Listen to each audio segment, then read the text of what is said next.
안녕하십니까? 최용심 배움터 채널입니다. 이번 시간에 우리가 하고자 하는 것은 역학의 목적에 대해서 한번 살펴보고, 그 역학의 목적 중에 하나로서 등속도 운동에 대해서 살펴보겠습니다. 제가 왜 이것을 하냐면은, 여러분들이 공부를 할 때 내가 지금 어떤 부분 후 어떤 것을 공부하고 있다 라는 것을 알고 공부하는 것하고, 그냥 그런 거 전혀 모르는 상태에서 공부하는 것하고 공부 효과 차이가 크게 나기 때문에 그렇습니다. 다시 말해서 숲을 보고 나무를 보는 것하고, 숲은 보지도 못하고 나무만 보고 있으면서 그 현장에서만 막 허덕이는 것하고 차이가 엄청나게 많단 말입니다. 우리가 흔히 초, 중, 고 대학교에서 과학 또는 물리라는 과목에는 역학 파트가 있어요. 역학. 즉, 여기 역학 나와 있네요. 이 역학 할 때 이 역자가 힘 역자거든요. 즉, 물체가 힘을 그렇게 받았을 때 어떻게 운동할 것인가, 그것에 대한 학문이 역학이라는 학문이에요. 그러면 그 역학이라는 학문의 목적이 무엇이냐? 과학 중에서도 물리학, 물리학 중에서도 역학, 이렇게 범위를 딱 좁혀서 역학의 목적을 제가 얘기를 한다면은, 역학의 목적은 무엇이냐? 임의의 시간 t에서 물체의 위치 rt와 운동량 pt, 즉 mv를 알아내는 것, 이렇게 얘기를 했거든요. 물론 이 말이 뭔 말인 줄 아는 사람들은 금방 알 것인데, 이제 처음 배우는 학생들이 있죠. 그 학생들에게는 제가 조금 설명이 필요할 것 같아요. 운동 있죠. 역학이라는 것은 결국은 힘이 가해졌을 때 그 물체가 어떻게 될 것인가, 또는 그 물체가 어떤 운동을 할 것인가, 그것에 대해서 탐구하는 학문이라고 했는데, 좀 더 디테일, 즉 세세하게 얘기를 하면은 어떤 시간에 그 물체의 위치가 어디에 있는가, 즉 이것은 위치 r을 시간 t의 함수로 알아내겠다는 말이거든요. 위에 있는 벡터 같은 경우는 여러분들이 이미 저 강의는 순서대로 되어 있기 때문에 앞전에서 벡터에 대해서 배웠죠. 벡터 해석 1단계, 벡터 해석 2단계, 그건 배우셔야 됩니다. 물론 벡터 해석 2단계에서 보충 강의 1, 보충 강의 2까지 다 포함해서 들으셔야 됩니다. 그래서 물체의 위치와 또 운동량, 원래는 물체의 위치하고 그 위치에서 물체의 속도를 시간의 함수로 알아내는 것이 역학의 목적인데, 제가 그 속도 vt에다가 질량 m을 곱해가지고 운동량 pt라고 이렇게 해 놓았잖아요. 그래서 엄밀하게 말하면은 속도 vt를 안다 이 말이나 운동량 pt를 안다 하는 이 말이나 다 사촌간이에요. 거의 비슷하다. 다만 왜 속도 v를 알려고 한다 그런 표현을 쓰지 않고, 거기에다가 질량을 곱한 mv, 즉 운동량을 알려고 한다 이렇게 표현을 쓰냐면은, 양자역학에서 불확정성 원리 때문에 그렇습니다. 달리 말하면은 불확정성 원리에서는 물체의 위치와 운동량을 동시에 알 수 없다라는 것이 불확정성 원리인데, 그것에 대해서 미리 준비하는 차원에서 역학에서도 속도라는 표현 대신에 운동량을 구하려고 한다, 또는 운동량을 구하는 것 또한 역학의 목적 중에 하나이다, 그렇게 얘기를 해줘요. 다시 한번, 역학의 목적은 무엇을 구하려고 한다고? 임의의 시간에서 물체의 위치와 물체의 운동량, 즉 물체의 속도를 아는 것이 목적이에요. 그러면 여러분들 한번 생각해 보십시오. 저 물체가 어떻게 운동을 할 것인가, 그 말을 달리 얘기를 하면은, 저 물체가 몇 초 후에는 어디에 있을 것인가, 그 몇 초 후 그 지점에서 속도는 얼마일 것인가, 이것만 알면은 끝이잖아요. 안 그래요? 위치하고 속도만 알면은 끝이에요. 그 물체의 운동을 살피는 데에는.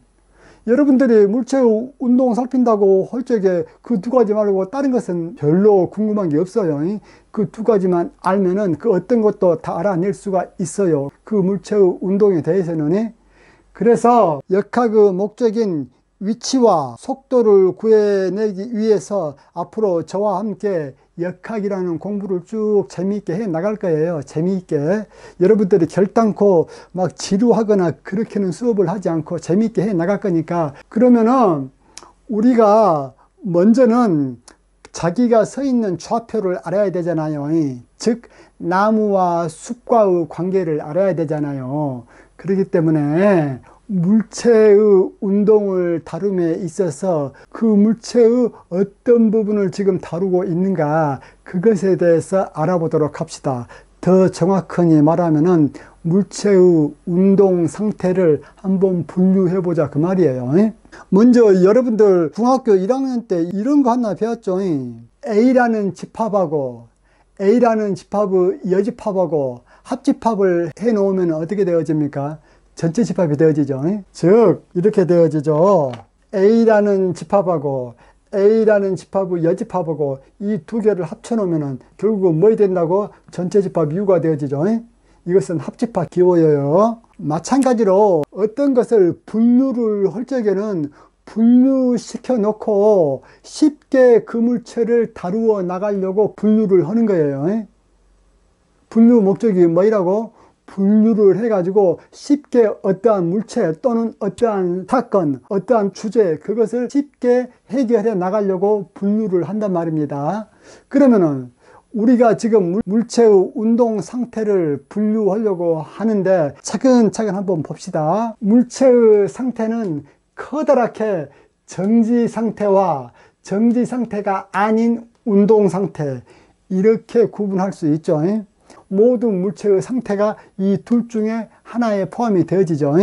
그래서 지금까지 이 분류는 잘 됐어요. 완벽하게. 그런데 정지 상태 같은 경우는 우리가 역학의 목적에 따져 봤을 때 임의의 시간 t에서 물체의 위치 rt와 속도 vt, 즉 운동량 pt를 아는 데 목적이 있다고 했기 때문에 정지 상태 같은 경우는 답을 다 구해냈어요? 못 구해냈어요? 답 구해냈죠. 정지 상태, 이 정지 상태의 물체의 위치는 뭐예요? 처음 그 자리.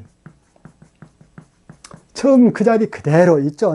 물론 처음 그 자리가 관측자로부터 얼마만큼 떨어져 있는가, 그걸 이제 측정을 해야 되겠지요. 그 측정이 끝나면은 그 자리에 계속 있는 것이 정지 상태란 말입니다. 그러면 그 정지 상태의 속도 Vt는 어떻게 되어질까요? 이 속도 Vt는 뭐예요? 제로. 속도가, 즉 운동량 mv는 뭐? 제로가 된다 그 말이에요. 그렇기 때문에 물체의 상태 중에서 정지 상태는 우리가 역학의 목적을 배우기도 전에 다 달성해 버렸죠. 그래, 잘했어요. 그 다음 운동 상태를 한번 봅시다. 이 운동 상태도 우리가 또 커다랗게 두 가지로 분류할 수가 있어. 물론 여러 가지 경우 운동 상태가 있을 수가 있어. 그런데 여러 가지 경우 운동 상태를 우리가 차근차근 분류해 나감으로써 머리를 편안하게 하자 그 말이야. 분류를 않고 그 모든 것을 한꺼번에 취급하려고 하면은 머리 터져버리죠. 그런데 분류를 딱딱 해 놓으면은 각각의 분류에 따라서 그 물체의 운동 상태, 즉 속도와 위치를 파악을 하기 때문에 머리가 개운해진다 그 말이야. 자, 그렇다면은 우리가 운동 상태 같으면은 이 운동 상태는 직선 운동과 비직선 운동으로 나누었어요. 직선 운동과 비직선 운동으로 나누었다. 어때요? 완벽하죠? 마치 A라는 집합과 A의 여집합은 전체 집합이듯이. 이러면 모든 경우 다 커버했죠. 그런데 이 비직선 운동 같은 경우는 우리가 또 다른 말로 하면은 어떤 운동이라고 또 얘기를 해줄 수가 있어요. 복선 운동이라고 또 얘기를 해줄 수가 있죠. 그것은 우리가 좀 더 알아듣기 쉽게 말하면 어떻게 되어집니까? 곡선 운동이다 그 말이야. 그러면은 다시 또 분류를 해 나갑시다. 분류 목적이 뭐이라고? 머리가 편안해지려고 하는 거예요. 그리고 또 하나가 뭐예요? 나의 좌표를 살피기 위해서 내가 지금 무엇을 배우려고 하고 배울 것이 얼마만큼 있는데 지금 현재 어떤 상태를 내가 배우고 있다. 즉 숲속에서 나무 밑에 있는 나의 위치를 정확하게 파악하기 위해서 미리 분류부터 해 놓은 거예요. 그래요. 그러면 이 직선 운동 같은 경우는 또 두 가지로 분류시킬 수가 있어요. 하나가 무엇이냐면은 등속 운동과 가속 운동, 이렇게 분류할 수가 있거든요. 여러분들 여기 가속 운동 있죠? 이것도 달리 말하면은 등속 운동에 대한 여집합으로서 가속 운동, 이것은 달리 말하면 어떻게 적어줄 수가 있어요? 비등속 운동. 비등속 운동, 이것을 제가 그냥 가속 운동 이렇게 적어 놨어요. 등속이 아닌 것을 가속 운동이라 하잖아요. 그래요. 그러면은 여기서 등속 운동이라고 했는데 여러분들이 최용심 배움터 벡터 해석학 1단계에서 속도와 속력의 차이를 알았잖아요. 그런데 여기에서 말하는 등속 운동 있죠. 이것은 엄밀하게 말하면 어떤 운동이냐면 등속도 운동이에요. 등속력 운동이 아니라 등속도 운동이다 그 말이에요. 그래서 이 직선 운동은 등속도 운동, 이 등속도 운동을 한국에서는 그냥 간단하게 등속 운동 그렇게 얘기를 해줘요. 그리고 가속 운동 이렇게 되어지는데 등속도 운동 같은 경우는 이 속도가 벡터량이기 때문에 등속도다 그 말은 속도의 빠르기도 일정하고 또 무엇도 일정해, 방향도 일정한 그 운동이기 때문에 이 등속도 운동이 다루기가 참 쉽다. 가장 다루기가 쉬운 것은 정지 상태가 제일로 다루기가 쉬워요. 정지 상태는 위치는 처음 상태 그 자리에 그대로 평생 동안 있다. 또 속도는 제로이다. 어때? 정지 상태 끝냈죠. 그 다음으로 간단한 운동이 어떤 운동이냐면 등속도 운동이거든요. 등속도 운동이란 것은 여러분들 초등학교 때 배웠던 시간분의 이동 거리는 속도다 뭐 이런 거 좀 유사하게 배워봤는데 그런 것은 이제 좀 더 정확하게 배울 필요가 있어요. 속도와 속력을 알았다면은. 그리고 난 다음에 이 가속 운동 있죠. 달리 말하면 비등속 운동을 다뤄보려고 해요. 어떠한 조건 하에서 물체가 직선 운동을 한다는 조건 하에서 등속도 운동과 가속도 운동을 지금 우리가 다루고 있어요. 이것도 엄밀하게 말하면 가속도 운동이에요. 그래서 가속도 운동과 등속 운동으로 분류를 했으면 이 분류는 어때요? 모든 경우를 다 커버했죠. 커버했단 말은 모든 경우를 다 그 분류 범주 안에 포함시켰다 그 말이에요. 그러면은 여기에서 또 가속 운동은 어떻게 또 세부 분류를 해줄 수가 있냐면은 등가속 운동과 비등가속 운동 이렇게 우리가 분류를 할 수 있어요. 그러면은 이것 같은 경우도 가속 운동일지라도 등가속 운동과 비등가속 운동 이렇게 분류를 했기 때문에 이 조건을 만족시키죠. 가속 운동과 비등가속 운동은 전체 집합이 되어진다. 잘 분류가 되어졌죠. 즉 모든 경우를 이 분류 속에 다 포함되게끔 했지요.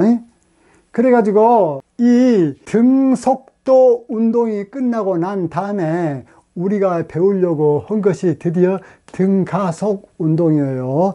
여기서 여러분들이 또 하나 주의할 거, 가속 운동 이것도 엄밀하게 말하면 여기가 가속도 운동 그렇게 돼야 되고, 등가속 운동 이것도 엄밀하게 말하면 등가속도 운동 이렇게 해야 되고, 여기서 비등가속 이것도 비등가속도 운동 이렇게 적어줘야 되는데 우리 한국에서는 이 속도 할 때 이 도자를 많이 빼버리고 축약해서 쓰고 있다는 것도 알고 계셔야 됩니다. 지금 현재 제가 말하고 있는 속도, 속력이라는 개념은 여러분들이 이해하고 있어야 오늘 저 수업을 충실하게 잘 들을 수가 있겠지요. 그래요. 그러면은 또 여러분들이 그 등가속도 운동 같은 경우는 중학교 때는 안 배웠을지 모르지만은 고등학교 때 여러분들이 또 무엇을 배웠냐면은 뭐 V는 V0 플러스 AT 또 S는 V0T 플러스 2분의 1 AT의 제곱 속도 V제곱 마이너스 V0의 제곱은 EAS, 그런 걸 막 신주단지처럼 외웠잖아요. 그 외우는 그 공식은 어디서만 써먹을 수 있어? 물체의 운동 상태 중에서도 직선 운동을 하는 그 범위 내에서도 등가속도 운동을 하는 그 경우에만 써먹을 수가 있어, 그 공식은. 물론 여기서 한 가지 또 팁을 얘기를 한다면은 등가속도 운동에서 가속도 A 있죠. 그것을 제로로 놔버리면 그것은 뭐가 됩니까? 등속도 운동이 되어지죠. 등속도 운동이 되어진단 말이야. 여러분들 그거 했는가 안 했는가 모르겠는데 이거 참고로 한번 봅시다. 지금 현재 이 강의를 듣는 대상은 중학생, 고등학생, 대학생 또는 일반인을 대상으로 하고 있기 때문에 자기 자신이 중학생이나 돼서 지금 제가 한 얘기가 뭔 얘기인지 모르겠다, 그런 학생들은 그냥 일단은 듣고 공부를 하고 나중에 다시 와서 한번 봐보세요. 그렇게 해도 되도록 제가 강의 수준을 조절해 나갈 거니까요. 여러분들 이거 고등학교 때 이거 배웠죠. 이거 V는 V0 플러스 AT 이거 배웠고, 또 이동거리 S는 V0T 플러스 2분의 1 AT의 제곱, 또 V제곱 마이너스 V0의 제곱은 EAS, 그렇게 배웠잖아요. 이것은 물체의 운동 상태 중에서도 직선 운동 상태 중에서도 등가속도 운동인 경우에만 적용된다 했어요. 등가속이 아니면 이거 적용 안 됩니다. 그렇기 때문에 여러분들은 운동 범위 중에서도 등가속도 운동이라는 매우 좁은 범위만 여러분들이 고등학교 때 막 신주 단지 모시듯이 배웠고 응용 문제를 풀어왔고 그리 했는데, 저 같은 경우는 그런 과정을 다 겪어왔잖아요. 그런데 겪어온 선배로서 하는 얘기는 그렇게 하는 것이 필요하구나, 그렇게 해서 그러한 운동 상태에 대해서 문제를 풀어보는 것이 몸에 배이면은 다른 것들 또한 금방 흡수해 나갈 수 있기 때문에 그 나이 때, 즉 고등학교 때 저 하나의 등가속도 운동 공식을 잘 외우고 잘 유도하고 잘 응용해서 문제를 푸는 것이 필요하구나 라는 것을 저 뼈저리게 느꼈으니까 여러분들 잘 배우세요. 그러면은 지금 제가 여러분들이 이것이 지금 현재 이게 등가속인 경우에 적용되는 그 공식이라고 했잖아요. 근데 이것이 어떤 경우에 얘가 등속도에도 그대로 적용이 된다고 배웠습니까? 가속도 A가 제로가 되어지면은 그것은 뭐가 되어집니까? 등속도 운동이 되어져 버리죠. 그렇기 때문에 여기서 가속도 A를 한번 지워볼까요? 이건 나가고, 이건 나가고, 이건 나가면은 어떻게 되어집니까? 결국은 V는 어떻게 되죠? 여기서 V는 일반적으로 시간 t의 함수죠. Vt 이것은 V0 이것만 남죠. 근데 V0는 그 물체의 뭐예요? 초속도잖아요. 초속도이기 때문에 그 물체의 처음 속도가 어떠한 시간이 지난다고 할지라도 계속 V0로 일정하다 그 말이에요. 무엇이? 등속도 운동이. 그렇기 때문에 등가속도 운동에서 가속도 A를 제로로 놔버린 것이 무엇이다? 등속도 운동이라고 제가 얘기를 했고 그것에 대한 증명을 하고 있죠. 자, 그러면 거리도 한번 봐볼까요? 거리도 한번 보면은 결과적으로 어떻게 되어졌습니까? 여기서 보면은 이동거리 S는 V0T 그렇게 되어 있잖아요. 이건 여러분들이 익히 외워왔던 공식이죠. 이동거리는 속도 곱하기 시간 또는 시간 곱하기 속도 외워왔죠. 어떤 경우에 이 공식이 적용되어집니까? 등속도 운동일 때 이 공식이 적용이 되어지는 거예요. 아시겠죠? 그 다음 요 밑에 있는 공식 같은 경우도 어떻게 되어집니까? 우변이 제로이기 때문에 얘를 이쪽으로 넘겨버리면 V제곱은 V0의 제곱 이렇게 되어지죠. 이 식을 우리가 달리 말하면 V는 플러스 마이너스 V0인데 여기에서 문제의 상황상 마이너스는 그 상황에 맞지 않기 때문에 마이너스는 제거해 버립니다. 그러면은 V는 뭐만 남습니까? V0라고 해가지고 첫 번째 공식하고 같아지죠. 즉 임의의 시간에서 속도는 초속도 V0로 일정하다. 즉 V자로로 계속 일정한 운동이 등속 직선 운동이다 그 말이에요. 그래요. 여러분들 이 분류 잘 한번 보세요. 그 다음에 이거 한번 봅시다. 지금 등가속도 운동은 우리가 고등학교 때 이렇게 막 외워가지고 했죠. 그래가지고 등가속도 운동은 가장 좋은 실내가 어떤 경우냐면은 이런 경우입니다.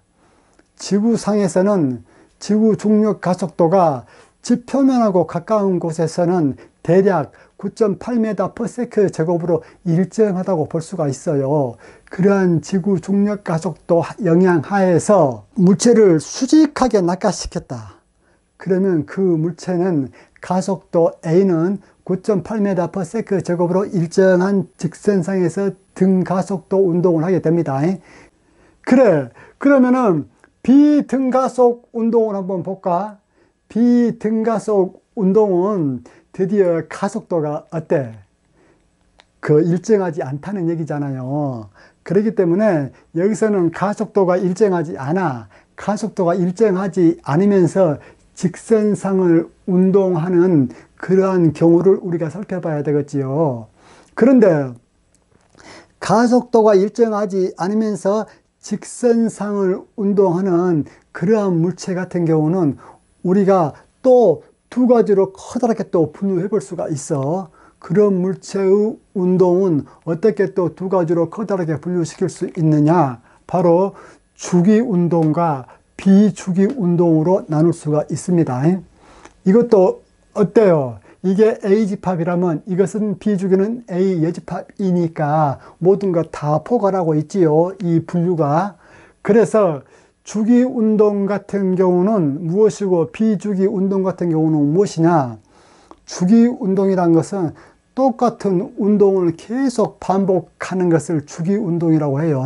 비주기 운동은, 그러면 비주기 운동은 똑같은 반복되지 않는 그러한 운동이 되어지죠. 다시 한번, 주기 운동은 계속 운동 형태가 반복이 되어지는 그러한 운동, 비주기 운동은 반복되어지지 않는 운동. 아시겠죠? 그러면은 좋은 실례를 들어보면 어떤 경우가 있냐면은 여러분들 이거 한번 봅시다. 여러분들 만약에 이러한 마룻바닥에 어떠한 벽이 있다. 이 벽에다가 용수철을 매달아 놓고 이 용수철 끄트머리에다가 질량 M 물체를 놔뒀다고 합시다. 그래가지고 이 질량 M 물체를 내가 잡고 요만큼 당겨가지고 딱 놔버렸어. 그러면 어떻게 되어지겠습니까? 공기 저항력이나 바닷가와 마찰력이 없다면 어떻게 되어질 것 같아? 얘가 계속 왔다리 갔다리 왔다리 갔다리 왔다리 갔다리 똑같은 운동을 계속 반복하겠죠. 그러한 운동이 주기 운동이에요. 그래서 여기에서 지금 현재 제가 그려놓은 이거 있죠. 이러한 것을 조화 진동자라 그래. 영어로는 조화, 하모닉 오실레이터라 하는데 참고로 알아두세요. 가장 좋은 예로 여기에서 직선 운동을 하면서 가속 운동을 하면서도 비등가속도 운동이면서도 주기 운동을 하는 것이 어떤 경우요? 조화 진동자. 아시겠죠? 조화 진동자요. 조화 진동자. 그러면은 여러분들께서 조화 진동자 같은 경우는 마찰력과 공기 저항력을 무시를 하면은 영원토록 계속 되어지는 왕복 운동, 즉 주기 운동을 하잖아요. 그러면은 또 여기서 비주기 운동을 하는 경우는 어떤 경우가 되어질까요? 비주기 운동 같은 경우에 어떤 운동에 해당되는 건지 그것은 나중에 배워가면서 합시다. 지금 처음 스타트하는 이 부분에 너무 이런 것까지 많이 하면 머리 아프니까. 그래요. 이렇게 함으로써 우리가 직선 운동에 대한 분류를 쭉 한번 해봤죠. 그러면은 비직선 운동에 대해서 한번 알아볼까요? 비직선 운동이란 것은 다른 말로 곡선 운동이다 했잖아요. 그러면 이 곡선 운동 같은 경우는 또 두 가지로 또 우리가 분류를 해볼 수가 있어요. 어떻게 분류하느냐? 등속력 운동, 또 비등속력 운동 이렇게 얘기를 했거든요. 여기서 속력이란 것은 뭐예요? 시간분에 이동하는 거리요. 근데 이동하는 거리가 직선인 경우가 아니라 지금 곡선인 경우를 따지고 있죠. 비직선 운동 중에서 등속력 운동 있죠. 이것에 대한 가장 좋은 예가 이따 얘기를 할게요.